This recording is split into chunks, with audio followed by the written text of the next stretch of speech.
Vocês sabiam que a Bíblia diz que Deus habita no lugar alto e santo? Onde Deus vive? Fora do santuário, no lugar santo ou no santíssimo lugar? Então, se queremos que Deus habite em nosso coração e lar, o que precisa acontecer conosco e com nossos lares para que Deus possa habitar neles? O que precisa acontecer? Estamos estudando a santidade e a geração final. Vejam, meus irmãos e irmãs, é para isso que Deus está tentando nos levar. E vou mostrar a vocês esta noite que não temos muito tempo para entender isso. Precisamos juntar as peças desse quebra-cabeça. Agora vamos analisar os limites. Eles mesmos, quando tudo isso acabar, quando Deus puder formar um povo santo, adivinhem o que Ele pode fazer.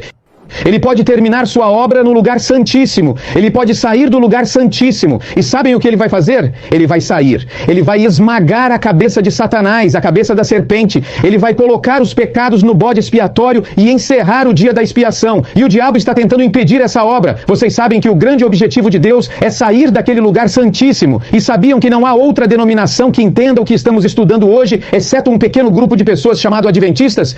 E hoje estamos perdendo rapidamente nossa mensagem.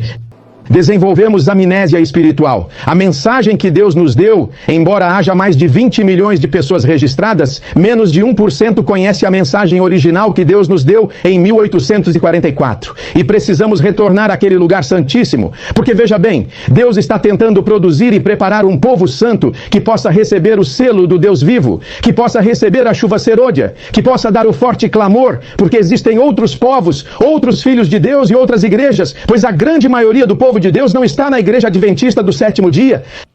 As maiores pessoas de Deus estão em outras denominações neste momento. Nem sequer conhecem a igreja adventista do sétimo dia. Mas Deus não pode trazê-las agora por causa da situação da nossa denominação. Portanto, o que Deus precisa fazer primeiro é produzir um reavivamento e uma reforma dentro de nós. E quando Ele conseguir um povo puro, limpo e verdadeiro, vocês sabem que veremos o que a Bíblia chama de o alto clamor de Apocalipse 18. Milhares e milhões de pessoas sairão das igrejas caídas e virão para a igreja remanescente. Mas, meus irmãos e irmãs, antes que isso aconteça, Deus precisa fazer algo aqui. Ele precisa restaurar a santidade. E então, meus irmãos e irmãs, é isso que estamos estudando. Precisamos voltar para onde Deus está nos levando. E vamos descobrir que Deus não tem muito tempo. Que Deus está correndo contra o tempo que nos deu. Não resta muito tempo. Abram suas Bíblias em Amós. Qual livro eu disse? Vocês devem estar em Amós capítulo 3. Vamos para Amós capítulo 3 e quero que observemos o que a inspiração diz. Agora vocês saberão disso quando olharem para a imagem e entenderem a borda. E os limites, vocês saberão disso quando estudarem aquele santuário, quando estudarem aquele plano de redenção, que há um limite que Deus nos deu e então ele sairá daquele lugar santíssimo. Agora, quando Jesus entrou no lugar santíssimo, 1844, que dia 22 de outubro, quanto tempo se passou? Porque em que ano estamos agora? Em que ano estamos? 2025. Quanto tempo se passou? Mais de 140. 181 anos, né, se você fizer as contas. 1844, você verá que serão 181 anos. Mas agora, meus irmãos e irmãs, sabemos que isso não aconteceu. Ele não entrou no lugar santíssimo até o outono daquele ano. Ainda não estamos no outono. Então, na verdade, são 180 anos. Serão 181 anos quando chegarmos ao outono de 2025. Isso significa alguma coisa? Que ele esteve lá por 180 anos. Isso significa alguma coisa? Alguém diz, não sei, vou lhes dizer algo. Isso significa algo. O fato de Deus estar lá há 180 anos significa algo. Se vocês entenderem o enigma, algo está acontecendo, irmãos. Quero mostrar que isso significa que o sacerdote precisa se preparar para sair daquele lugar santíssimo. Não porque eu esteja supondo, não porque eu esteja inventando números. Precisamos ir à Bíblia agora e entender o contexto e saberemos que ele precisa sair daquele lugar santíssimo. E quando ele sair, ele vai esmagar a cabeça de Satanás. Assim, o plano de Satanás é impedir que Jesus saia do lugar santíssimo. Pergunta, quem sabe como tirar Jesus do lugar santíssimo? Que outra denominação pode fazer isso? Quem conhece o lugar santíssimo? Vocês sabem, irmãos, diz que só existe um grupo. Então Satanás diz, se eu conseguir destruir a igreja adventista do sétimo dia, poderei destruir o plano de Deus e impedir que ele se complete.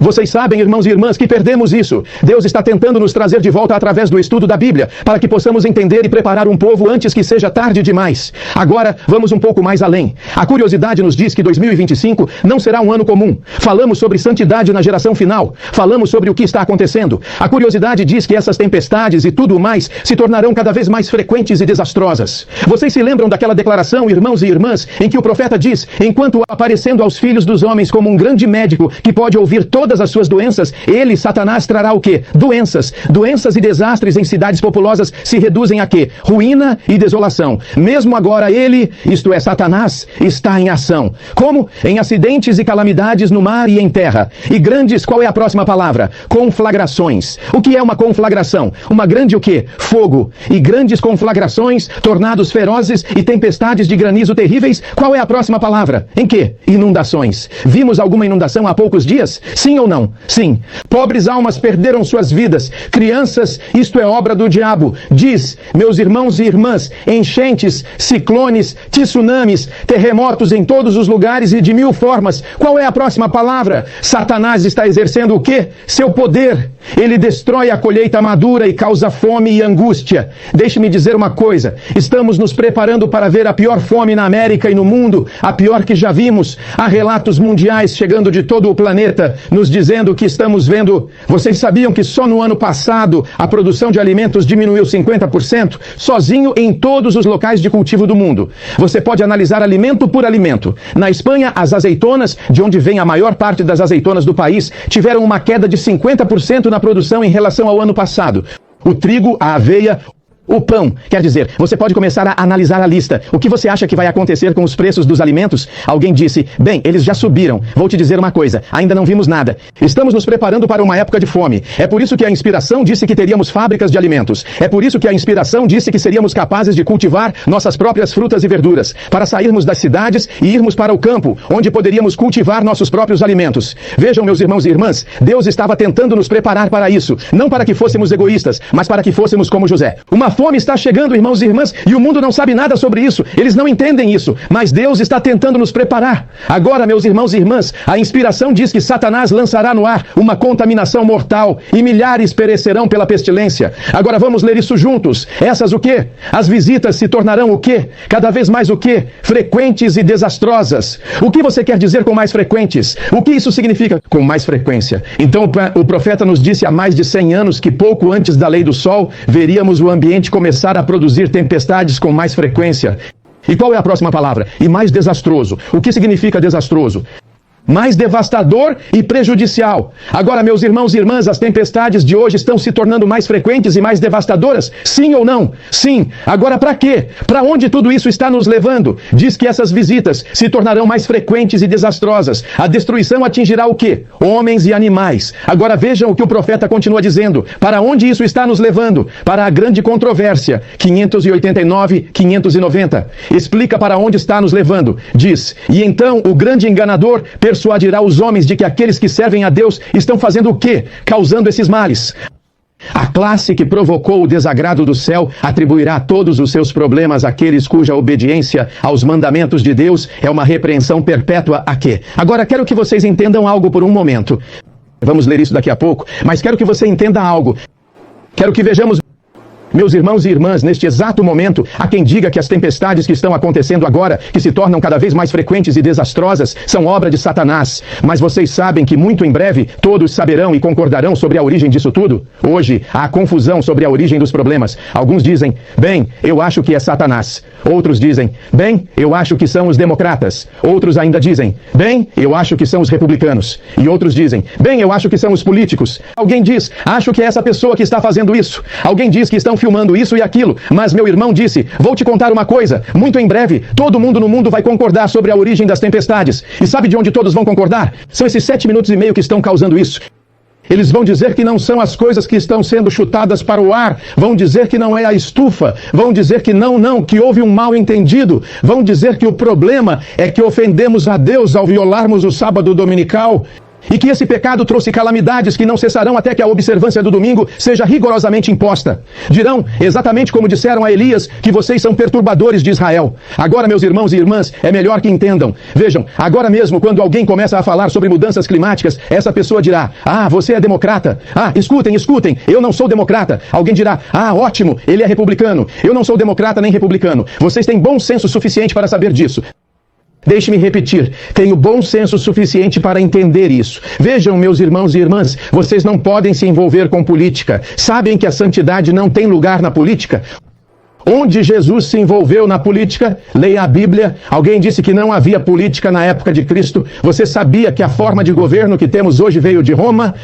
A forma de governo que temos, aquela que Roma chamava de república. Agora, irmãos e irmãs, vocês precisam entender que isso remonta àquela época. Jesus não estava envolvido. Por quê? Porque a solução não pode vir através do governo. A solução só pode vir através da conversão por meio de Jesus Cristo. E o governo não pode legislar sobre moralidade. Isso só pode acontecer quando Jesus toca o coração do homem e nos converte pelo poder do Cristo que habita em nós. Portanto, meus irmãos e irmãs, precisamos nos afastar da propaganda política.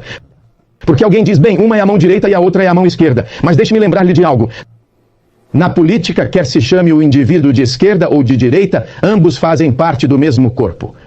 Você tem uma mão direita, você tem uma mão esquerda, é o mesmo corpo, sim ou não? É o mesmo corpo, e você vai descobrir quando chegar ao fim que tudo serve a um único propósito. Você sabia que era assim na época de Cristo? No sistema político existiam os chamados saduceus e fariseus, mas adivinhe, Jesus não pertencia a nenhuma dessas classes, e vocês sabem, irmãos e irmãs, que quando chegou a hora de crucificar Cristo, o fariseu e o saduceu, que representavam a esquerda e a direita, se uniram para crucificá-lo.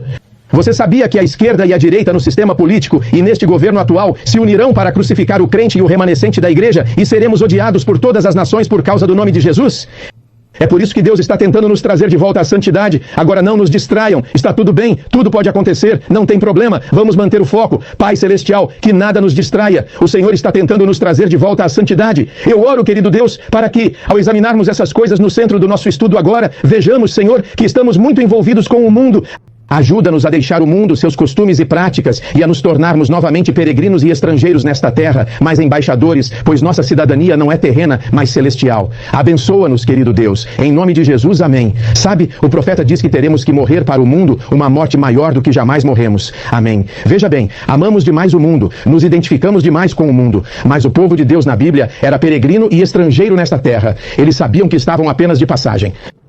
E Deus está tentando nos trazer de volta ao ponto em que estamos dispostos a abrir mão de tudo por Jesus. O que vocês dizem? Agora, meus irmãos e irmãs, à medida que avançamos, vemos que isso é algo que está acontecendo. Para onde isso está nos levando? A inspiração nos disse que será declarado que os homens estão ofendendo a Deus. Como? Pela violação do pecado do domingo. E que esse pecado, a violação do domingo, trouxe calamidades que não cessarão até que a observância do domingo seja estritamente imposta. Portanto, podemos ver que tudo isso está levando à aprovação de uma lei nacional dominical. Não devemos ficar adivinhando sobre isso. Veja o que diz em Grande Conflito, página 598. Vamos ler juntos. Diz que não basta ter boas intenções, não basta fazer o que um homem acha certo ou o que o ministro diz ser certo. Por quê? A salvação da alma dele, o que diz? A salvação da alma dele está em quê? No estudo. E ele disse, busquem como? Nas Escrituras como? É por isso que digo que todos precisam ter as Escrituras, a sua Bíblia, e qualquer versículo que analisarmos, devemos verificar por nós mesmos.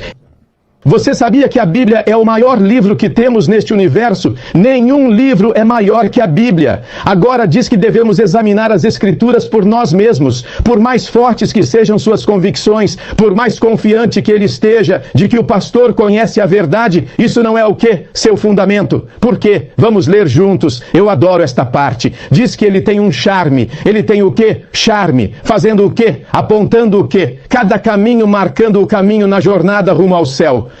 E ele não deveria ficar adivinhando quanto? Quanto a nada. Agora, meus irmãos, diz o texto, observem isto agora, nessa jornada daqui para o céu. Agora, estamos no céu agora? Então, o que isso nos diz? Que ainda estamos na jornada para o céu. Estou certo? Mas temos um mapa profético bíblico nas Escrituras, e não precisamos adivinhar. Quando os filhos de Israel estavam indo para a terra prometida, eles não precisavam se perguntar, já chegamos à terra prometida? Vocês sabiam que o mapa dizia que era preciso atravessar o Jordão antes de chegar à terra prometida? Aquilo era um marco.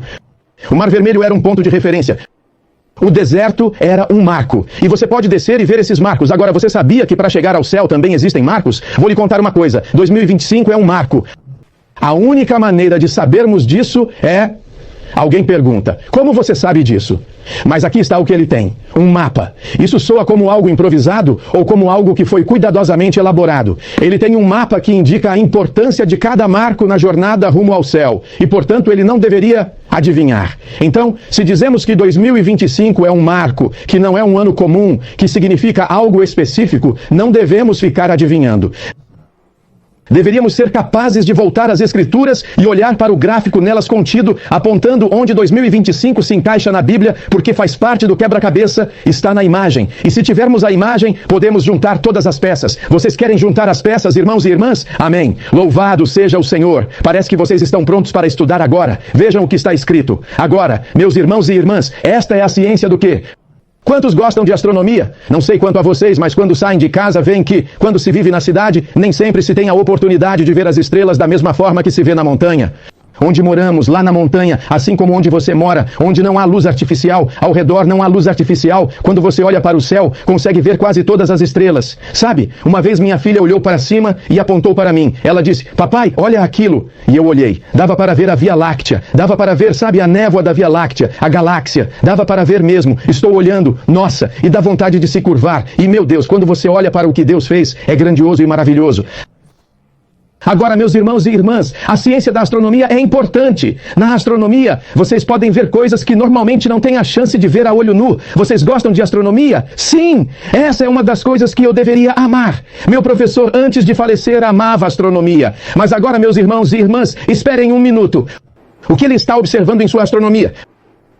Você vê o que ele está vendo no seu pequeno telescópio? O que ele está vendo no telescópio? 2025. 2025 o quê? Mais, menos ou menos. Agora eu me pergunto como ele está enxergando, como ele, com a ciência da astronomia, está vendo 2025. Vamos analisar isso por um momento. Agora, na ciência da astronomia, quero trazer algo relevante para o nosso momento. É na astronomia que obtemos a compreensão do nosso sistema solar. Antigamente acreditava-se que a Terra era o centro do sistema solar. Quem foi o homem, o cientista, que reconheceu o que Deus nos havia revelado? Que a Terra não era o centro do sistema solar? Veja bem, se tivéssemos estudado a Bíblia, já saberíamos disso. Quem foi esse homem? Galileu. Você sabia que Galileu quase foi excomungado por descobrir isso? Ele foi levado perante o tribunal que perseguia hereges. Eles o teriam crucificado, mas Galileu foi levado à sua presença. Você pode estudar isso nos estudos de história. Eles trouxeram Galileu à frente e o fizeram retratar-se por ter dito que o Sol era o centro do sistema solar. E Galileu subiu lá. Ele disse algo como: olha, eu não quero me queimar no fogo. Então ele disse: olha, eu vou dizer, vocês estão certos, a Terra. Vocês disseram à Igreja Católica Romana que a Terra é o centro do sistema solar. E ele sussurrou: mas a ciência diz que o Sol é...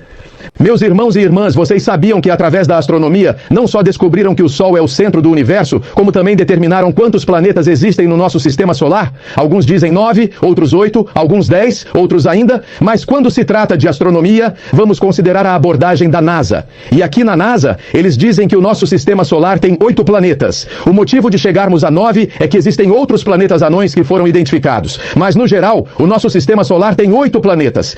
Mercúrio, Vênus, Terra, Marte, Júpiter, Saturno, Urano. O que eu disse? Urano e Netuno. Existem outros 5 planetas anões oficialmente reconhecidos em nosso sistema solar, etc. Não estamos interessados nisso. Não é esse o meu objetivo. Então, meus irmãos e irmãs, vimos os planetas e vimos o sistema solar. Agora, alguém sabe quando Urano foi descoberto? Vamos facilitar um pouco. Netuno. Netuno foi o último planeta principal do 8º planeta a ser descoberto. Alguém sabe o ano em que Netuno, segundo a ciência da astronomia, foi descoberto? Alguém sabe o ano? Foi em 1846. Por favor, anote. 1846. Agora, é interessante porque Netuno é muito importante. É melhor você entender uma coisa. Você sabe que eu não estou falando só sobre Netuno. Você sabe disso, não é? Isso significa algo. Agora, meus irmãos e irmãs, Netuno foi descoberto desta forma. Netuno, através da ciência da astronomia, há mais de 175 anos, cerca de 179 anos atrás, os astrônomos descobriram Netuno. O quê? 8º planeta. Foi nos dias 23 e 24 de setembro de 1846 que os astrônomos descobriram Netuno. Agora quero contar uma coisa para vocês. Netuno foi descoberto de uma maneira muito interessante. Eles descobriram Netuno sem nunca tê-lo visto antes. Eles não descobriram Netuno simplesmente olhando para ele e dizendo, ali está Netuno. Os outros planetas começaram a ser vistos, porque são grandes o suficiente para serem quase visíveis a olho nu, em certos momentos. Mas Netuno não foi descoberto dessa forma. Urano foi encontrado com um telescópio, pois era invisível a olho nu, mas Netuno foi descoberto sem que ninguém o procurasse. Houve astrônomos que previram a descoberta de Netuno antes mesmo de o verem. Veja o que está escrito aqui. Sobre Netuno, vamos ler sobre o que aconteceu com Netuno, isto é, sim, os astrônomos conseguem encontrar planetas, ou pelo menos o quê? Prever sua existência com base em sua influência gravitacional, mesmo sem saber o quê? O que isso significa? O que significa que eles conseguem encontrar um planeta sem observação direta? Me explique por um instante. O que isso significa? Física. Com toda essa matemática, você pode realmente encontrar um planeta, pode descobrir um objeto antes mesmo de vê-lo. Estamos certos? Estão acompanhando o que estou dizendo? Agora, meus irmãos e irmãs, esse método foi notavelmente usado na descoberta de Netuno. Netuno não foi inicialmente descoberto por meio de observação visual direta, mas sim por meio de previsões matemáticas baseadas em seu efeito gravitacional na órbita de Urano. Os astrônomos observaram as irregularidades em Urano e, enquanto ele orbitava, perceberam que estava fazendo algo incomum. E ao fazerem algo antinatural, disseram eles, algo mais deveria estar lá. Calculando a força gravitacional necessária para causar esses desvios orbitais, eles previram a existência e a localização de um novo planeta, que recebeu o nome de quê? Netuno. Essa previsão matemática levou à descoberta visual bem-sucedida de Netuno pouco tempo depois. Agora entenda. Ali estavam os cientistas. Vou colocá-lo ali. Vamos ver se conseguimos ver o rosto dele. Havia 2 astrônomos observando isso. Esses 2 astrônomos aqui. Esses 2 astrônomos que estamos observando agora. Um estava na França, o outro na Grã-Bretanha. Este aqui, um francês. Provavelmente vou apagar o nome dele. Urban. Provavelmente vou omitir o nome dele. Mas este francês, vou chamá-lo de francês, e este senhor da Grã-Bretanha, ambos astrônomos, estavam observando e disseram, Netuno. Bem, eles não sabiam o nome Netuno, mas disseram, outro planeta está prestes a ser visto. Este homem fez algo um pouco diferente. Ele não só sabia que um planeta seria visto, como também disse ao seu amigo, um astrônomo alemão, que estava aqui embaixo, quero que você olhe para o céu no dia 20 de setembro, como aconteceu aqui, quero que você olhe para o céu no dia 20 de setembro. 23 e 24, passando para 26, e ele disse, quero que vocês olhem para este lugar no céu, e vocês verão outro planeta surgir. Ora, ele já tinha visto esse planeta antes? Nunca. Como ele sabia que aquele planeta estava lá? Através da ciência da astronomia. Ele foi capaz de prever com sucesso o surgimento desse planeta. Disse que esse astrônomo e matemático francês, especializado em mecânica celeste e mais conhecido por prever a existência e a posição de Netuno usando apenas a matemática, não o viu. Meus irmãos e irmãs, assim que isso aconteceu, ele conseguiu identificar o objeto e os cientistas abaixo dele, quando ele olhou para o céu, naquele mesmo lugar, naquele mesmo momento, adivinhem o que ele viu orbitando exatamente no local que lhe foi indicado? Ele viu aquele planeta que mais tarde foi chamado de Netuno. Agora, meus irmãos e irmãs, vocês sabiam que ele estava a apenas 1 grau de distância do lugar que ele lhe disse que estaria? Apenas 1 grau. Estava naquele lugar específico, mas era apenas uma margem de erro. Mas ele tinha a localização geral. Agora você sabe que eu não estou estudando Netuno com você. Não me importo com Netuno.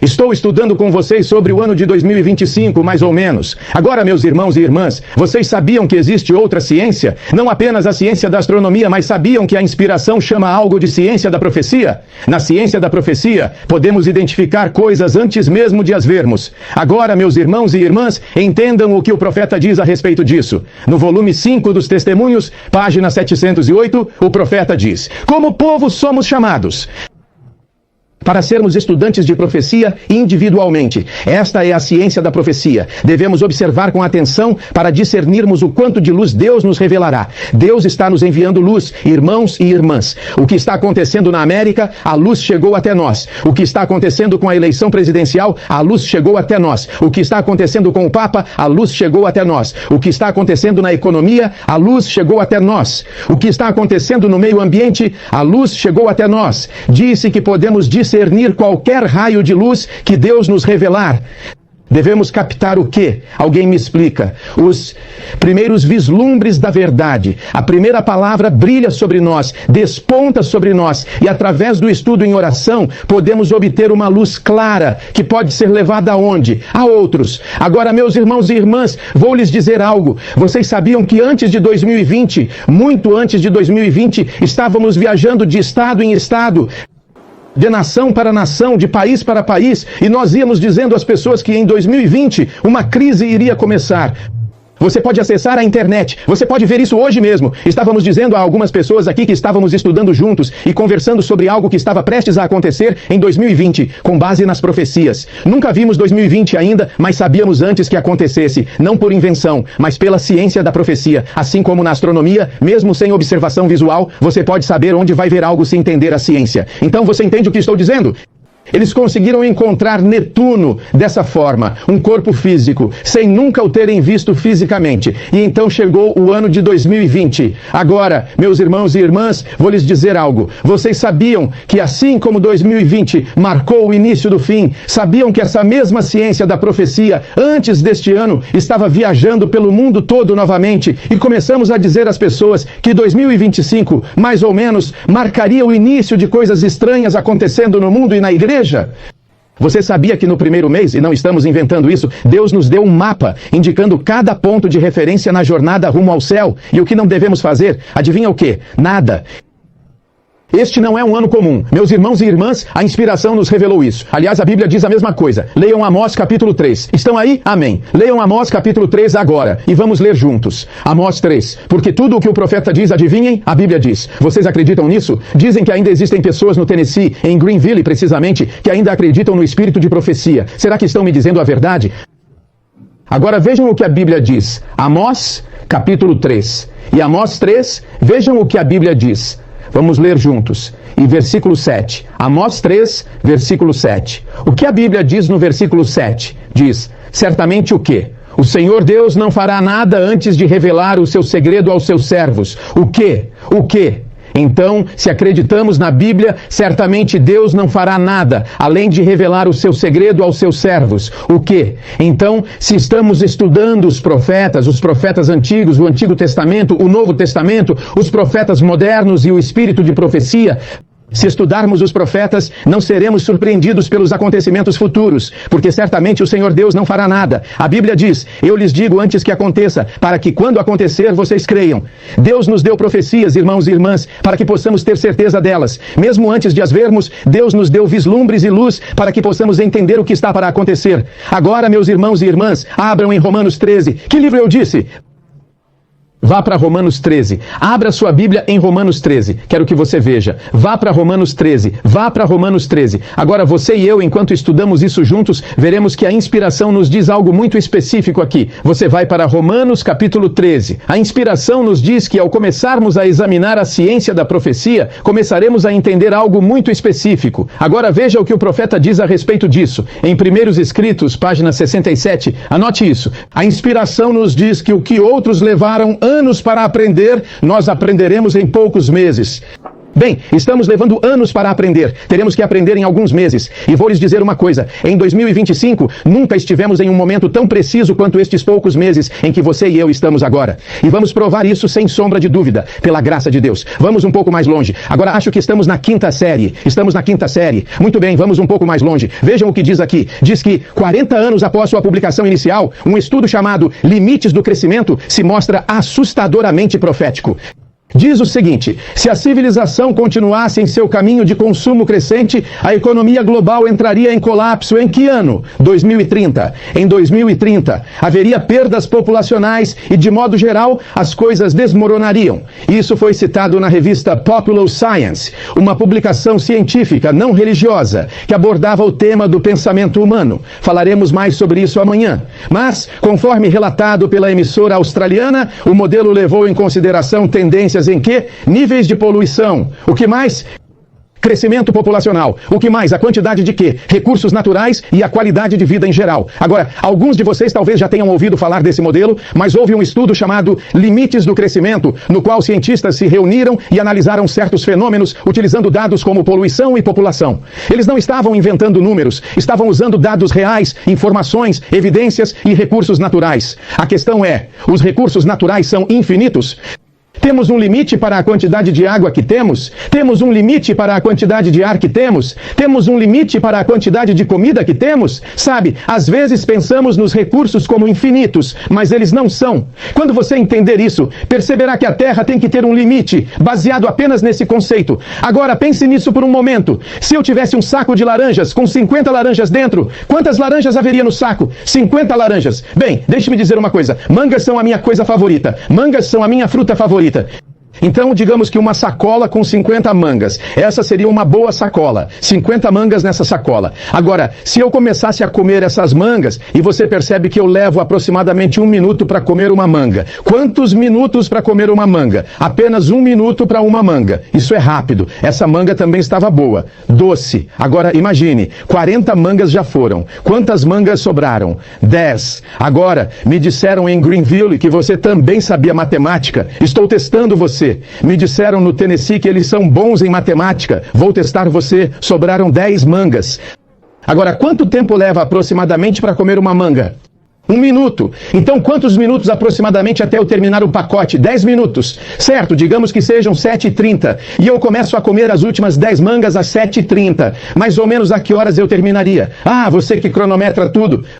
Você que define o tempo, novo fanático, novo extremista, nova pessoa imunda. Agora, não é incrível, irmãos e irmãs, que tudo isso seja apenas um pequeno cálculo baseado em um conceito muito simples? Ora, esses cientistas não eram profetas. O que eles estavam fazendo era analisar os recursos disponíveis: água, petróleo, alimentos.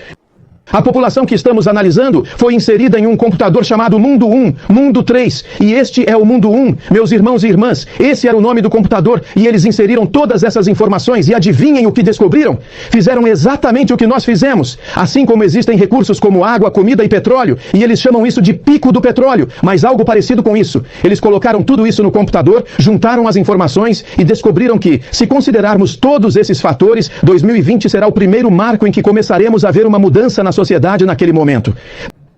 Bem, eles escreveram este relatório em 1972. Este é o relatório original. Ele cita o relatório original de 1972. Por volta de 2020, a condição do planeta se tornará o quê? Bem, eu li o relatório e examinei o modelo de 1972. E é estranho como ele foi preciso. Ele diz, deixe-me explicar melhor, que é quando a qualidade de vida supostamente cairá a quanto? A emissora apresentou esse cenário que levará à morte de quê? De um grande número de pessoas. Não precisamos nos preocupar com nada, porque nada aconteceu em 2020, certo? Ou será que aconteceu alguma coisa? Meus irmãos e irmãs, isto foi escrito em 1972. Como poderiam prever, sem ver o que aconteceria? Meus irmãos e irmãs, se a ciência consegue fazer isso, o que vocês acham que a Bíblia consegue? Meus irmãos e irmãs, por volta de 2020, a condição do planeta se tornará extremamente crítica. Se não fizermos nada a respeito, a qualidade de vida cairá a quê? A zero. A poluição se tornará tão grave que começará a quê? Matar pessoas, o que por sua vez fará com que a população diminua ainda mais do que era. Em 1900. Agora não se preocupe com aquele cachorro. Ele também quer entender a mensagem. Vamos manter o foco. Pergunta de 1900. Qual seria a pergunta que lhe viria à mente se em 2020 a taxa de mortalidade infantil fosse menor do que em 1900? Qual seria essa pergunta? Qual era a população? Isso mesmo, minha irmã. Qual era a população em 1900? Bem, foi isso que eu fiz. Você sabe qual era a população em 1900? Um pouco mais de 1 bilhão de pessoas. Quantas pessoas existem no planeta hoje? Quase 1 bilhão. Então, para reduzir a população para 1 bilhão, quantas pessoas teriam que ser eliminadas? Quase 7 bilhões de pessoas. Meus irmãos e irmãs, vocês sabiam que existe um movimento a pé para produzir isso? Causar a eliminação de 7 bilhões de pessoas do planeta? E deixar o que sobrar. E o senhor Putin realmente falou sobre isso. Você pode ler. É algo chamado bilhão de ouro. O livro O Bilhão de Ouro foi escrito e as pessoas dizem: isso é uma teoria da conspiração, o Ocidente quer eliminar. Mas voltemos a cerca de 2 anos atrás, quando ele foi à Ucrânia pela primeira vez, no início do ano, e começou a conversar com outras nações na Índia e na África. Ele disse: vejam, o Ocidente quer destruir o Oriente, porque adivinhem só, se vocês destruírem 7 milhões de pessoas, adivinhem de onde a maioria teria que ser eliminada? Não é o Ocidente, sabem, irmãos e irmãs, que o Ocidente representa menos de 20% da população mundial total, enquanto 80% da população mundial está no Oriente. E então, Putin se mobilizou e disse: temos que nos unir. E porque existe um movimento para destruir 7 bilhões de pessoas, e a maior parte delas seremos nós. Meus irmãos e irmãs, não entendemos o que está acontecendo. Alguém diz: bem, isso nunca acontecerá. Deus jamais permitiria que a população fosse reduzida a níveis tão baixos. Mas, meus irmãos e irmãs, eu me pergunto o que está por trás disso. Será que nos disseram que milhares pereceriam devido às pestes? Será que nos disseram? E, meus irmãos e irmãs, vocês sabem que em 2020 milhões desapareceram de cena? Deixa eu te contar uma coisa. Está se preparando para uma pandemia pior do que a de 2020. Eu vou... para provar isso amanhã, pela graça de Deus, através da Bíblia. Vou provar isso amanhã. Eu ia provar isso hoje à noite, mas toda essa tolice nos tomou o tempo, então não consigo provar hoje à noite. Ainda estamos no ensino fundamental, estamos tentando entender cálculo, estamos tentando entrar na pós-graduação amanhã. Amém? Amém? Meus irmãos e irmãs, vocês entendem que estamos nos últimos momentos de vida? Vocês sabem que um confinamento ainda pior está por vir? Que neste momento as pessoas, vocês sabem o que elas pensavam? As pessoas pensavam que nós poderíamos fazer algo, que o mundo iria nos ajudar e nos daria um remédio maravilhoso que poderíamos injetar nas veias e que nos curaria. Meus irmãos e irmãs, nós não entendemos. Estamos em apuros. Algo ainda pior está prestes a acontecer. Mas a única maneira de realmente perceber isso conforme avançamos é que 2020 não foi um ano comum. Mostraremos amanhã que a Bíblia diz algo muito interessante. Aliás, quero que vocês vejam isso. Vamos lá. Pai Celestial, nestes últimos minutos, não há como terminarmos o que vamos estudar, mas, Senhor, lançamos um alicerce, e eu peço, Senhor, nestes últimos minutos, antes de concluirmos nosso estudo esta noite, que nos ajudes a ver, Senhor, que algo pior do que jamais vimos está por vir, e que, seja o que for que façamos, Senhor, devemos fazer rapidamente. Tu nos chamas à santidade, porque, Pai, Tu queres habitar em nós, Tu queres nos conhecer, e Tu queres ajudar a nós e a nossa família a sermos restaurados. Senhor, precisamos de um avivamento e uma reforma como nunca tivemos antes. Desperta-nos, Senhor. Por favor, nos acorde. Antes que seja tarde demais. Em nome de Jesus, amém. Vamos para Mateus 24. Vamos para Mateus 24. Mateus 24. Vocês sabem que às vezes Deus precisa repetir algo para nós. Vocês sabem o que a inspiração diz em Evangelismo 196? Diz que os ministros devem apresentar a palavra segura da profecia como o fundamento da fé dos adventistas do 7º dia. Diz que as profecias de Daniel e Apocalipse devem ser cuidadosamente estudadas e em conexão com elas as palavras: eis o Cordeiro de Deus que tira o pecado do mundo. Esse é Jesus. Então diz que as profecias de Mateus, capítulo 24, como eu vi, devem ser apresentadas repetidamente. O profeta disse que há algo em Mateus 24 que é tão claro que precisamos apresentá-lo repetidamente, deixando de lado os detalhes menores, mas focando nas coisas que decidirão o destino das almas. Que somos encorajados a estudar Mateus 24. Agora, serei honesto com vocês. Estou tentando chegar a Mateus 25. Entenderam o que eu disse? Estou tentando chegar aonde? Não esta noite, mas estou tentando chegar a Mateus 25, porque em Mateus 25, Deus em Mateus 25, vejam, para entendermos a santidade na última geração, precisamos entender a parábola das 10 virgens. Veja, aquela parábola das 10 virgens foi a parábola que Deus deu quando só pôde reduzir sua mensagem a um ponto que precisamos entender. Porque você precisa entender alguma coisa. Quando Jesus deu Mateus 25, tudo começou com Mateus 24. Então nunca poderemos realmente entender Mateus 25 a menos que estudemos Mateus 24. Esse era o contexto em que Mateus 25 foi escrito. Agora, se você estudar Mateus 24, perceberá que Mateus 24 foi escrito depois de Mateus 23. E em Mateus 23, Jesus saiu do templo e disse: a vossa casa vos será deixada deserta. E então foi para o Monte Oriental, que era o Monte das Oliveiras. Isso foi profético. Tudo o que ele estava fazendo era exatamente o que aconteceu no Antigo Testamento. Se você estudar Ezequiel, os capítulos 8 e 9, verá que a glória Shequina, depois de deixar o santuário no templo, após a abominação da desolação de Ezequiel 8 e 9, foi para o Monte Oriental, de acordo com Ezequiel 11. Agora, tudo isso é apenas uma representação simbólica. Quando ele chegou a Mateus 23, você sabia que em Mateus 23 ele tinha apenas 2 dias restantes antes do fim de seu ministério público no ano 31, quando morreu na cruz. Quando um homem está prestes a morrer, ele transmite suas lições mais importantes. Estou certo? Isso significa que Mateus 24 e 25 foi sua última mensagem pública antes de ir para a cruz e morrer. As verdades mais importantes e preciosas da Bíblia estão contidas nesses 2 capítulos. Portanto, meus irmãos e irmãs, se quisermos ser chamados de volta à santidade, precisamos compreendê-la. Observem agora o que a Bíblia diz em Mateus 24, a partir do versículo 3. Estão aí? Amém. Vamos ler o versículo 3 juntos. O que a Bíblia diz no versículo 3? A Bíblia diz em Mateus 24, no versículo 3. Por favor, se você tiver sua Bíblia, vamos lê-la juntos. É muito importante. Versículo 3. O que diz o versículo 3? Diz: e estando ele assentado, onde? No Monte das Oliveiras, aproximaram-se dele os seus discípulos. Como? Em particular, dizendo: diga-nos, quando acontecerão essas coisas? E que sinal haverá da tua vinda e do teu fim? Então eles perguntaram sobre 2 coisas, sobre o sinal da sua vinda e o fim do mundo. Meus irmãos e irmãs, eles não entenderam o que estavam fazendo. O que eles estavam discutindo era o que Jesus disse. Ele disse que não restaria ali pedra sobre pedra. E eles disseram: pedra sobre pedra? Como assim? O templo será destruído. Eles pensavam que o templo ficaria ali para sempre. Meus irmãos e irmãs, eles olharam para aquele templo e acreditaram que aquele era literalmente o portão do céu. E como resultado, eles viram que o caminho havia sido construído. E vocês leram os escritos de Flávio Josefo, o historiador judeu. Ele disse que aquele templo se erguia a centenas de metros de altura. Era feito de uma única peça de mármore, com uma cobertura de pedra. Era quase como se, ao pôr do sol, parecesse uma montanha dourada. Era a maravilha do mundo naquela época. E assim, o mundo o considerou algo significativo. Não apenas a nação judaica, mas foi literalmente considerado uma maravilha do mundo naquele tempo. Meus irmãos e irmãs, quando os judeus olharam para ele com o orgulho da nação judaica e disseram: isto será para sempre, Jesus respondeu: não ficará pedra sobre pedra. Então eles pensaram: se esta pedra for destruída, isso significa que o mundo vai acabar. Assim, eles associaram a destruição de Jerusalém ao fim do mundo e perguntaram a Jesus: qual será o sinal da tua vinda e do fim do mundo? E Jesus uniu os 2 eventos.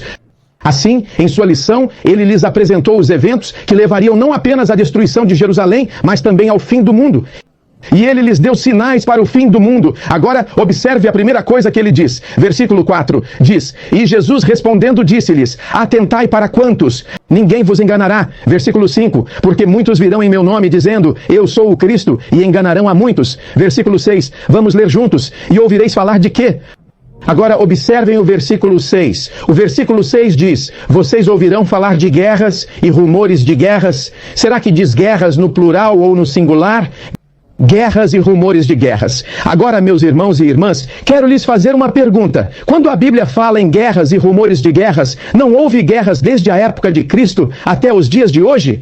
Como isso poderia ser um sinal de que o mundo ia acabar? Veja bem, nós realmente não entendemos Mateus 24. É por isso que o profeta diz: estudem repetidamente. A maneira de ser um sinal era lembrar qual era o significado do sinal. Qual é o sinal da tua vinda e do fim do mundo? Então, que tipo de sinais seriam esses? Sinais mundiais, não sinais locais, mas quais? Sinais mundiais. Então, meus irmãos e irmãs, para que uma guerra seja um sinal dos últimos dias, que tipo de guerra teria que ser? Uma guerra que fosse um sinal mundial, um sinal referente ao fim do mundo. Então, para entender a vinda do Senhor, Jesus disse: vejam, e antes que eu venha, vocês verão o quê? Guerras e rumores de guerras. Qual é o número mínimo de guerras que ainda assim ocorrerão? 2. Então Jesus estava dizendo que vocês verão pelo menos 2 guerras mundiais antes mesmo de verem a segunda vinda de Jesus Cristo. Agora eu quero fazer uma pergunta a vocês. Isso abrange o período do ano 31 até que tempo? Até 1946, 1914, a Primeira Guerra Mundial. Terminou em 1918, 1919. Mas a Bíblia não dizia que você deveria ver uma guerra. Dizia que você deveria ver o quê? Guerras. e rumores de guerras. Então deveríamos ter sabido, depois da Primeira Guerra Mundial, que ainda não era o fim. A Bíblia já nos disse isso há mais de 2004 anos. Ela nos deu um mapa apontando cada marco na jornada rumo ao céu. E não devemos fazer suposições. Então deveríamos ter observado as guerras mundiais. Quando foi a Segunda Guerra Mundial? Alguém me diga. De 1939 a 1945. Isso significa que não deveríamos ter esperado a segunda vinda de Cristo antes da Segunda Guerra Mundial. Alguém pergunta. E quanto a 1888? E quanto a isso? Isso significa, irmãos e irmãs, o que foi escrito primeiro, 1888 ou Mateus 24? Alguém me diga, o que veio primeiro, 1888 ou Mateus 24? Quem estava certo, a Bíblia ou o tempo? Deus está certo. E a história segue o exemplo. Isso significa que teriam ocorrido duas guerras mundiais antes de 1888. Nós teríamos acelerado o processo, teríamos apressado tudo, mas a Bíblia já estava lá. Portanto, as guerras mundiais não precisaram acontecer em 1914. Nós não fazemos as guerras acontecerem em um determinado momento, mas a história registra o que foi escrito. Estão me acompanhando? Então, ao analisarmos as páginas da história, veremos pelo menos duas guerras mundiais antes da segunda vinda de Cristo. E então ouvíamos rumores de guerra. Quando aquela bomba foi lançada no Irã, sobre o que começaram a falar? O que estava prestes a ser liberado? Disseram, estamos prestes a ver o quê? Terceira Guerra Mundial. Profecia, irmãos e irmãs. Vejam o que a Bíblia diz agora. Isso significa que Mateus 24, versículo 6, nos leva até 1946. Amém. Então a Bíblia diz no versículo 6, haverá guerras, rumores e guerras. Cuidado para não causar problemas, pois é necessário que todas essas coisas aconteçam. Mas qual é o fim? Então em 1946, o que deveríamos ter dito? O fim não é o quê? Ainda não. Algo mais deveria acontecer. O que mais deveria acontecer? Próximo versículo. Próximo versículo. O que diz o próximo versículo? O versículo 7 diz, pois nações se levantarão contra o quê? E reino contra reino. E haverá fomes e o que mais? Agora, que tipo de fomes teriam que ser para ser um sinal? Que tipo de fome? Uma fome real, então? Dizia que eram terremotos no começo, mas agora, voltando ao assunto, diz que são pestes. Para ser considerada uma pestilência, um sinal dos últimos dias, que tipo de pestilência deveria ser? Afinal, o que é uma pestilência? O que é uma pestilência? Uma doença. Então, que tipo de doença teria que ser para ser um sinal? Uma doença mundial. Quando você tem uma doença localizada, sabe como chamamos uma doença localizada? Uma epidemia. Como se chama? Doença mundial, uma pandemia. A Bíblia nos diz que após a Segunda Guerra Mundial, antes da vinda de Jesus, veríamos uma pandemia mundial. Será que vimos em 2020? Alguém pode dizer, bem, não, essas coisas sempre acontecem. Agora, epidemia, vocês sabem o que significa. A palavra epi é um trocadilho. Endêmico significa as pessoas, como endemi, demas, democracia, as pessoas. Quando vemos algo mundial, a palavra pandemia, pan, significa todos, pessoas endêmicas. Então, quando algo afeta todas as pessoas ou o mundo todo, chamamos de pandemia. Agora, meus irmãos e irmãs, quero fazer uma pergunta a vocês. Alguém pergunta, e a gripe espanhola não estava acontecendo? Em que ano ocorreu a gripe espanhola? 1918. Pergunta, o que estava acontecendo quando a gripe espanhola ocorreu? Será esse o sinal? Não. Como sabemos que não é o sinal? Haverá guerras. Então, pelo menos o que precisamos ter? Então, depois das duas guerras mundiais, vemos no versículo 7 que as pestes viriam depois das guerras. Agora, meus irmãos e irmãs, qual foi a única pandemia que veio depois da Segunda Guerra Mundial? Covid-19. Foi o cumprimento, o início do cumprimento. E veja o que a Bíblia diz. Quando vimos a Covid-19, alguém disse, é o fim. Mas veja o que diz. No versículo 8, depois de dizer isso, diz, versículo 8, vamos ler juntos. Todos esses são o início das dores. Então, meus irmãos e irmãs, o novo coronavírus da China poderia se tornar o quê? Foi quando surgiu pela primeira vez em janeiro de 2020. Lembro-me de ter publicado um artigo sobre isso, dizendo que se tornaria uma pandemia que era epidêmica, mas em apenas alguns meses tornou-se uma pandemia. Cumpriu a profecia. E, irmãos e irmãs, isso não é o fim. Adivinhem, apenas o início de 2020, em um sentido especial, marcou o começo do fim. Este era, por assim dizer, o nosso Urano. Mas Netuno ainda estava no futuro. Ninguém viu Netuno ainda. Mas vamos descobrir que Netuno estará em paralelo com o nosso ano de 2025, mais ou menos. E eu lhes digo uma coisa. Veremos que estamos nos preparando para algo pior em 2025. O que já começou este ano, meus irmãos e irmãs, ainda não vimos. Estamos nos preparando para ver algo que nunca vimos antes. Deus está tentando nos despertar aqui na Igreja Adventista para que estejamos prontos. Vocês sabem que Deus nos disse que devemos orar por mais alguns anos, devido à rapidez com que essas coisas estão acontecendo. Vemos algo em todo o mundo. Na verdade, uma pandemia pior do que esta está por vir, mas isso não é tudo. Isso é apenas o começo. Irmãos e irmãs, vocês entendem que o que está acontecendo agora foi profetizado? E vocês sabem que isso não é por acaso? Você já ouviu falar do projeto 2025? Já ouviu falar dele? Por que é um projeto para 2025? É melhor você entender uma coisa. Algo está convergindo para este ano. E depois tivemos uma sessão da Conferência Geral que termina amanhã. E um novo presidente, um membro da nossa igreja foi eleito. Você sabe que isso significa alguma coisa?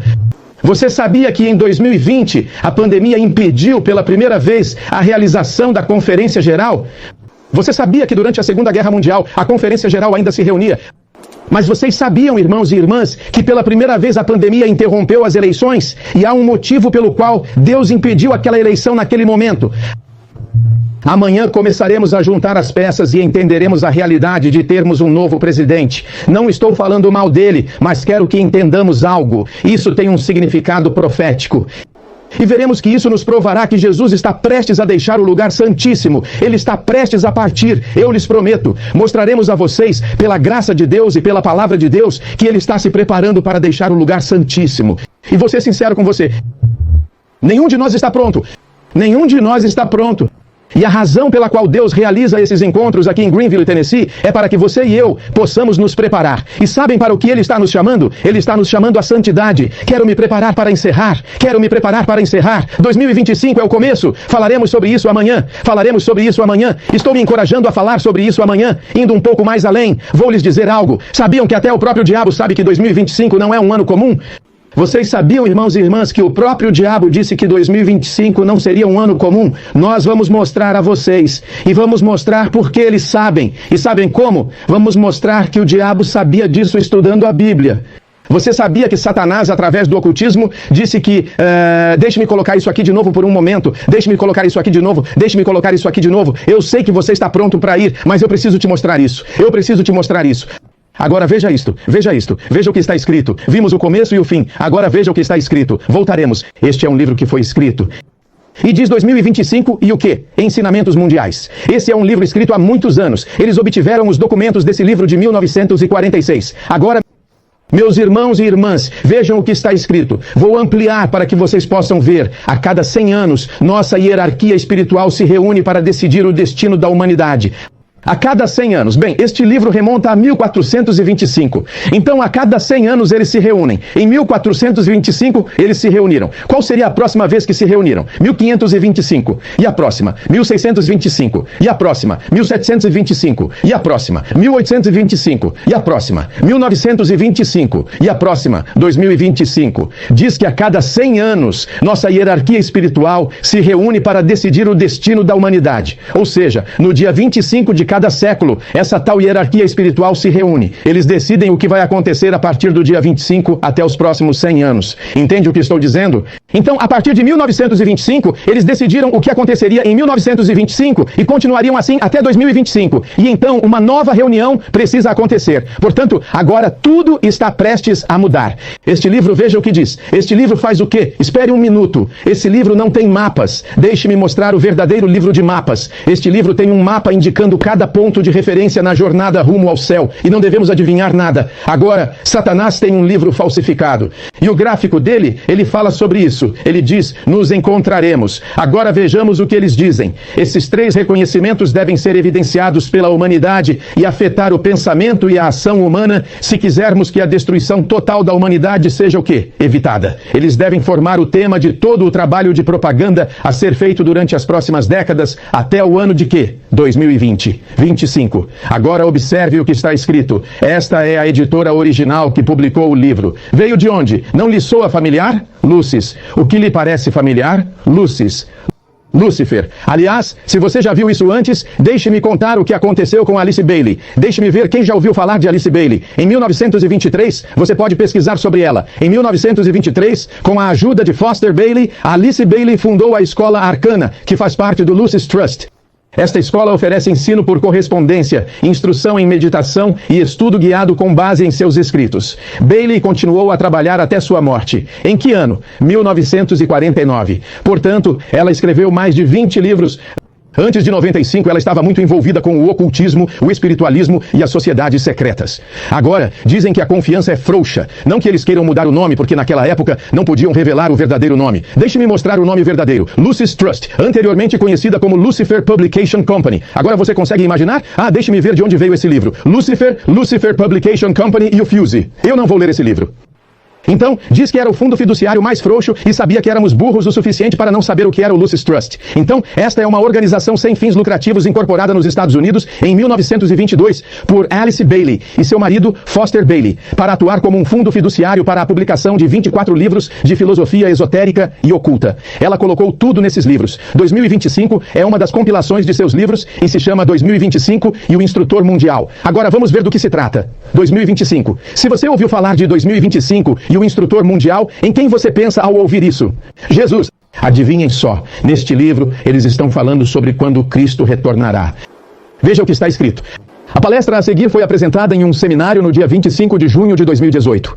Em um seminário realizado no início deste mês, abordamos brevemente esse assunto. Agora, não estou dizendo isso. Estou dizendo que este é o conteúdo do próprio seminário. É isso que o seminário está dizendo. São essas pessoas. Você entende o que estou dizendo? Abordamos brevemente o tema do reaparecimento de Cristo. Observem como se referem a ele. Não a Cristo, mas a quê? O Cristo. Considerando a perspectiva de Cristo e à luz de nossa compreensão limitada, e embora seja impossível para nós termos ideias reais sobre os desafios que ele enfrenta, talvez isso sirva para indicar a profunda e sagrada responsabilidade que ele carrega em sua condição de mestre do mundo. É por isso que estamos em 2025 e nos referimos ao mestre do mundo. Disse, e como resultado de sua obra eminente no plano físico e do olhar de toda a humanidade, nos ensinamentos de Alice Bailey que lemos agora, e ele está citando Alice Bailey agora, lá dos anos 1940, Cristo é o mestre do mundo e não um mestre cristão. Não é o quê? Agora entendam o que ela está dizendo. Ela diz, ele mesmo nos contou. Vejam só o que ela diz. Ele mesmo nos contou que tinha outros inimigos e que para eles ele significava tanto quanto para os cristãos ortodoxos. Eles podem não chamá-lo de Cristo, mas têm seu próprio nome para ele e o seguem com a mesma fidelidade e sinceridade que seus irmãos ocidentais. Agora vocês entenderam o que ela acabou de fazer? Isso é ecumenismo. Além disso, ela confundiu as escrituras. Agora, ela está fingindo que está falando de Jesus. Existe alguma Bíblia? Existe algum texto que diga, tenho muitas ovelhas que não são deste aprisco? Mas agora repare no que ela disse. Ele mesmo nos disse que tinha outras dobras. Onde isso está na Bíblia? Em lugar nenhum, em lugar nenhum. A Bíblia diz, tenho muitas ovelhas que não são deste aprisco, e também a essas devo conduzir, e haverá um só rebanho e um só pastor. João 10:16. Ele nunca disse muitos apriscos. Isso não se refere a Jesus. Agora, meus irmãos e irmãs, vocês não estão estudando a Bíblia. Vocês simplesmente dizem, sim, Jesus disse muitos apriscos. Não. Outras ovelhas, mas não outros apriscos. Ele tinha um só rebanho. Agora, meus irmãos e irmãs, observem o que ele diz. O Cristo...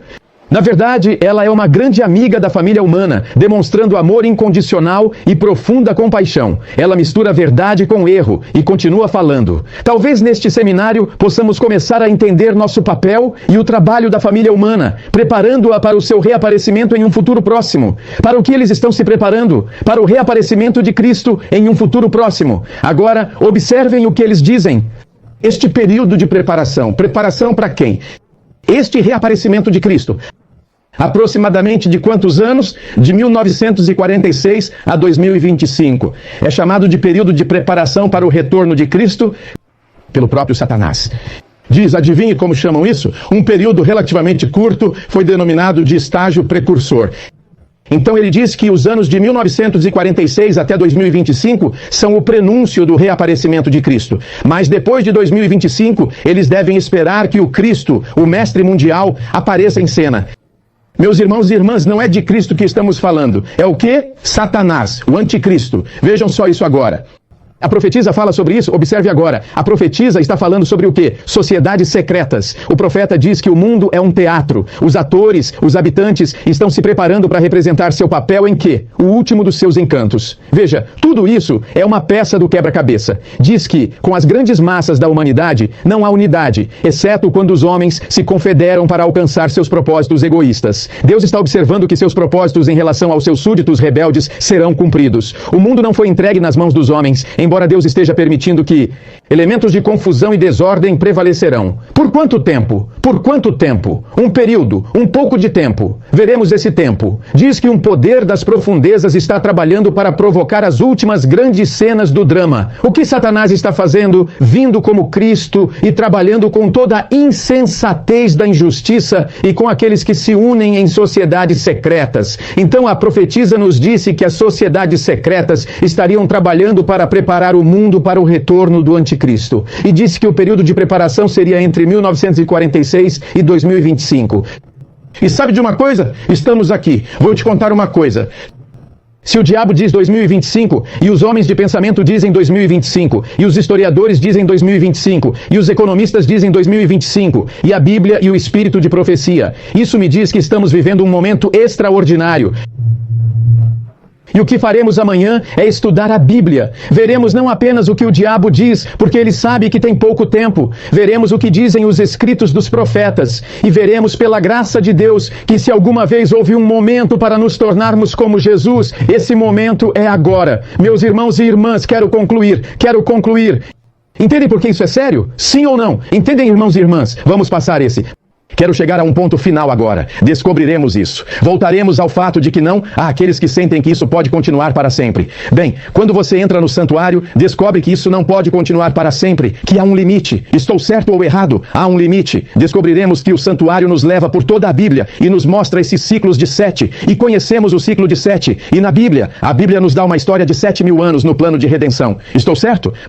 Mas, meus irmãos e irmãs, isso me leva a um ponto específico que quero concluir. Quero concluir agora mesmo. Voltaremos amanhã e, com a graça de Deus, veremos como isso acontece, pois não estudaremos o período de 7.000 anos. Creio que vocês sabem disso. Creio que vocês têm essa base. Analisaremos Netuno, com a graça de Deus. Veremos algo mais que nos levará a 2025. Mas quero que vejamos o que o profeta diz. Em Primeiros Escritos 71, página 71, queremos encerrar aqui. Vamos ler juntos. Diz, eu também o quê? Vi que muitos não percebem o que devem. Agora quero que todos leiam isso. Também percebi que muitos não percebem o que devem, não o que devem pregar. Não é isso que eles devem ensinar. Não é aquilo que eles devem professar. Mas o que eles devem fazer? E diz que não são poucos, mas muitos que não o fazem. Qual é a próxima palavra? O que significa perceber? O que isso significa? Perceber. O que isso significa? Compreender. Para que possamos ouvir algo, mas não realmente o quê? Compreender. Diz, eu vi, os profetas viram isso em visão, que muitos não percebem o que devem ser para viver aos olhos do Senhor sem um sumo sacerdote. Onde? No santuário, durante o tempo de angústia. Aqueles que recebem o selo do Deus vivo e são protegidos no tempo de angústia, não deveriam, mas tem que refletir a imagem de Jesus. Como? Agora, quero me concentrar nisso enquanto concluímos. Vamos para Apocalipse 22. Estamos concluindo. Vamos para Apocalipse 22. Agora, meus irmãos e irmãs, está escrito, eu também vi que muitos não percebem. Vamos dizer juntos, quais são as últimas 4 palavras aqui? Quais devem ser? Vamos repetir juntos. Quais devem ser? Mais uma vez. Quais devem ser? Agora, meus irmãos e irmãs, quero fazer uma pergunta a vocês. Para viver diante de um Deus santo que não tem sumo sacerdote, o que devemos ser? Santos. Santos. Santos, meus irmãos e irmãs, Apocalipse 22, a proclamação será feita em breve, quando Cristo terminar sua obra como sacerdote no santuário celestial. Ele lançará o incensário ao chão, o tempo da graça se encerrará. E observem o que está escrito naquele momento em Apocalipse 22. Vamos ler o versículo 11. Vamos ler Apocalipse 22, versículo 11. Estão aí? Amém. Amém. Vamos analisar. Apocalipse 22, versículo 11. Este é um dos textos mais poderosos de toda a Bíblia, de Gênesis a Apocalipse. Observem o versículo 11. Vamos ler juntos. O que a Bíblia diz? Vamos ler devagar. Quero que vocês vejam se conseguem enxergar isso. Vamos ler devagar. É isso que Jesus, o sacerdote, vai dizer quando terminar seu trabalho no lugar santíssimo. Versículo 11. Vamos ler juntos. Aquele que é injusto, vou ler mais devagar. Que ele continue sendo injusto, contanto que seja o que for. Que ele seja assim, agora estamos juntos. Aquele que é injusto, que ele seja injusto, continuemos assim. E aquele que é impuro, que ele seja ainda imundo. E aquele que é justo, que seja justo ainda. E aquele que é santo, que permaneça santo, até que Jesus possa sair do lugar santíssimo. Ele deve ter alguém que seja santo. Meus irmãos e irmãs, vocês sabem que existem certas coisas que não podemos ter em nossas vidas e ainda assim sermos santos? Você sabia que para entrar no lugar mais sagrado, adivinha o que precisamos ser para entrar no lugar mais sagrado? E você sabia que, quando entramos no lugar santíssimo, certas coisas precisam ser deixadas de lado no coração, no lar e na vida, para que possamos permanecer santos dentro daquele lugar?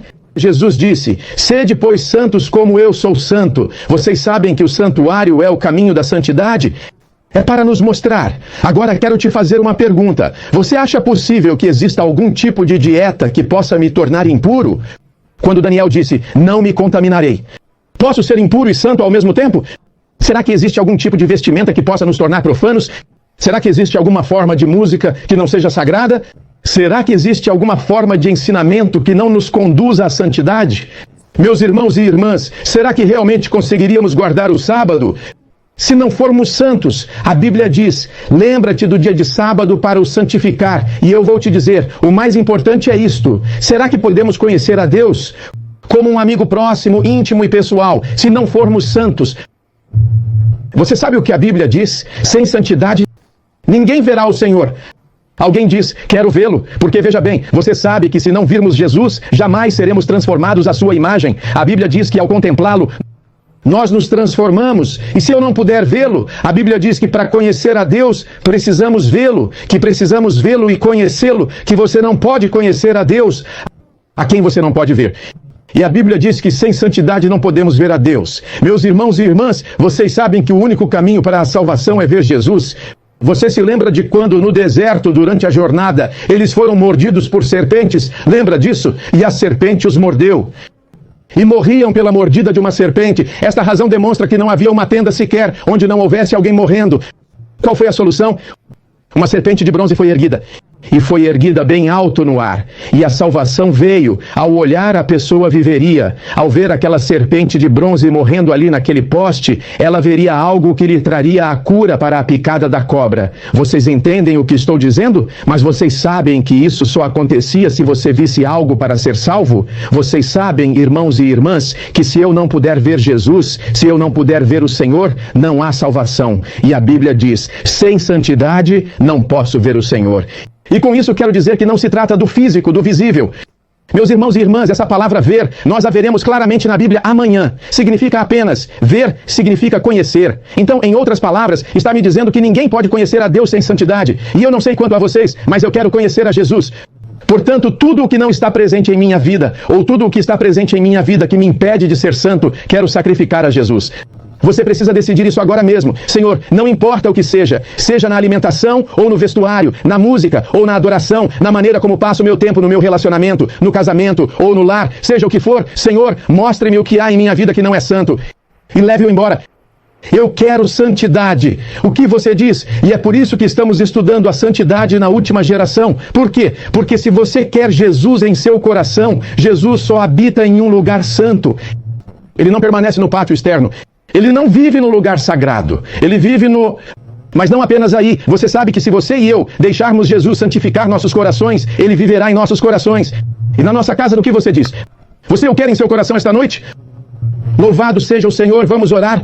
Pai Celestial, o diabo tentou impedir este encontro. Mesmo antes de chegarmos aqui, ele já havia feito muito nesta propriedade, atacando o médico e sua família, atacando tudo aqui. Mas, Senhor, o Senhor o preservou, a ele e a sua família. Coloque um anjo especial ao redor do médico. Coloque um anjo especial ao redor da esposa do médico, da família, dos ajudantes e desta propriedade. Senhor, eu oro para que o Senhor coloque anjos especiais ao redor de cada um de nós que viemos. O diabo adoraria nos impedir de voltar, porque ele odeia o que estamos estudando, as grandes verdades que revelam um sacrifício expiatório e um mediador todo-poderoso, que é Cristo Jesus, aquele que vive para interceder por nós e que pode nos salvar completamente, não importa quão pecadores tenhamos sido, se tão somente nos achegarmos a Jesus.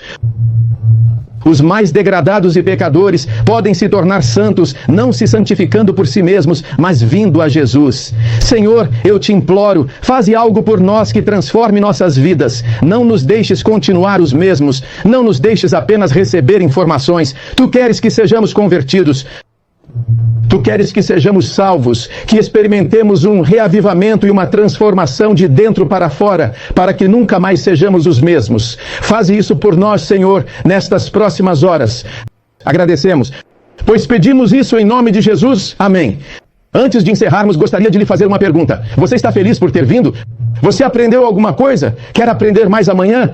Às 10h30, iniciaremos a segunda apresentação. Aqui vamos retroceder um pouco, vamos em frente. Temos que entrar no lugar santíssimo. Amém. Mas precisamos entender o que está acontecendo, juntar as peças do quebra-cabeça. Você quer se preparar para a vinda do Senhor? Você não está aqui por acaso. Vamos orar uns pelos outros. Vamos orar para que Deus nos traga de volta em segurança amanhã, para que tudo esteja como deve estar, para que pela graça de Deus possamos experimentar o que precisamos com Jesus Cristo. Amém. Quando você for embora hoje à noite, não vá dormir sem perguntar a Deus?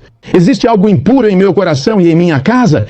Esta é a tarefa que quero dar a vocês esta noite. Por favor, prestem atenção. Esta é a coisa mais importante que vocês podem ouvir. Há algo em meu coração ou em minha casa que seja impuro? E se houver, mostre-me, querido Deus, para que eu possa me livrar disso antes que este fim de semana termine, para que Deus possa habitar em meu coração e em minha casa. Amém? Deus o abençoe.